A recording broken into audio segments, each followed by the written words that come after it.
kita masuk teman-teman sekalian, kiat mempertahankan taubat. Bagaimana supaya bisa komitmen? Yang pertama teman-teman harus yakin dengan janji-janji Allah. Janji teman-teman, Allah memang menjanjikan orang yang beribadah itu akan dapat kesenangan. Orang yang maksiat akan dapat kesulitan. Emang begitu janjinya Allah SWT. Janji Allah dan ancaman Allah jelas, gitu kan? Jadi kita harus hati-hati teman-teman sekalian. Dalam surah Al-Baqarah, surah nomor 2 ayat 80. Ini ada beberapa ayat saya bacakan, baru kita masuk penutupannya kisah-kisah orang saleh. Baqarah ayat 20 berbunyi, a'udzubillahi minasyaitonirrajim, wa qalu lan tamassana an-naru illa ayyaman ma'duda. Qul afattakhadtum indallahi ahdan fala yukhlifallahu ahda am taquluna Allahi ma la ta'lamun. Dan mereka berkata, kami sekali-kali tidak akan disentuh oleh api neraka. Ahli maksiat biasa dikatakan, jangan zina saudaraku, berhenti mencuri, berhenti khamar, berhenti gini. Nggak apa-apa, saya tidak akan masuk neraka kok. Kalaupun kami masuk neraka, hanya masuk beberapa hari saja, kata dia. Kata Allah apa? Sudahkah kalian menerima janji dari Allah sehingga Allah tidak akan memungkiri janjinya? Atau kalian mengatakan terhadap Allah apa yang kalian tidak ketahui?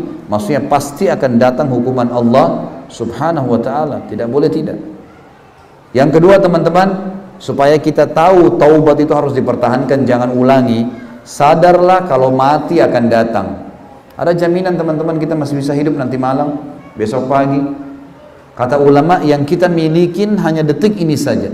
Saya dan teman-teman sekalian, hak kita sekarang, umur kita adalah yang sekarang kita bisa nafas nih, yang sekarang kita bisa bicara, yang sekarang kita bisa dengar. Semenit kemudian, 2 menit kemudian bukan hak kita nggak tahu, bisa mati tiba-tiba.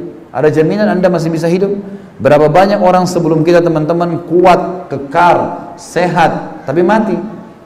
Ahli bela diri, Bruce Lee terkenal dengan bela dirinya, mati nggak? Mati semua. Mati semua, tidak ada yang tidak mati. Nah kalau sudah mati terputus, nyesal pada saat itu. Kalau mati datang teman-teman tidak lihat lagi.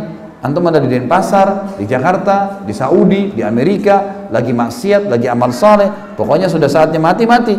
Dan kalau mati ini terputus semua nih. Allah berfirman dalam surah An-Nisa, surah nomor 4 ayat 78. A'udzubillahi minasyaitonirrajim. Aina ma takunu yudrikkumul maut walau kuntum fi burujim musyayyadah. Dimanapun kalian berada, maka pasti mati akan menjemput kalian. Walaupun kalian berada di dalam benteng yang tinggi lagi kokoh. Sampai situ bahasan kita. Ayatnya masih berlanjut, sampai itu saja bahasan kita. Jadi mati pasti akan datang.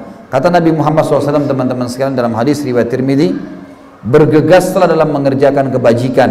Apakah kalian menunggu kefakiran yang membuat kalian lupa? Ada orang karena miskinnya sampai nggak ada waktu untuk sholat udah. Apa kalian tunggu kefakiran yang begitu kemudian baru mau sadar? Atau kalian tunggu kekayaan yang membuat kalian sombong karena kayahnya meeting miliaran tinggalin sholat?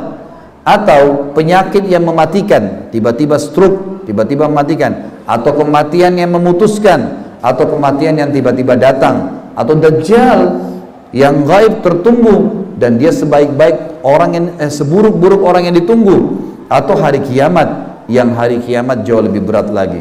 Apakah kalian mau tunggu semua itu baru mau taubat? Dan saya tidak teman-teman sekalian, gitu kan? Jadi kita harus tahu masalah ini.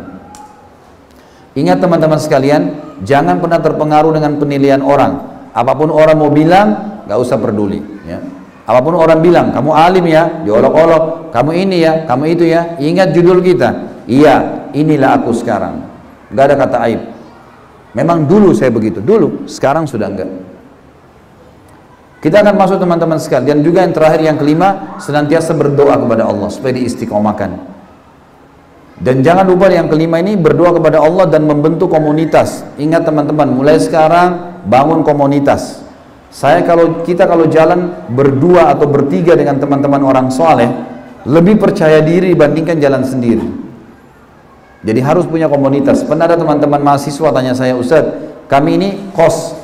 Di kos-kos itu di sebelahnya banyak orang-orang yang berbuat maksiat, setiap malam berzina, setiap malam mabuk. Saya dengar orang berzina, tahu orang mabuk. Gimana caranya? Saya bilang, ada teman-teman di kampus nggak yang sama dengan antum ini? Maksudnya sudah mulai ngerti, sudah mulai ikut pengajian? Ada. Baik, kumpul, buat komunitas, sewa tempat, tinggal sama-sama. Jadi kalau azan sama-sama ke masjid, saling mengingatkan, bentuk komunitas. Karena kita kalau ada komunitas, teman-teman sekalian, kita akan lebih percaya diri. Satu orang pakai jilbab jalan dengan 10 orang pakai jilbab beda. Yang 10 orang pasti lebih percaya diri jalan, kan gitu. Jadi harus bentuk komunitas ini.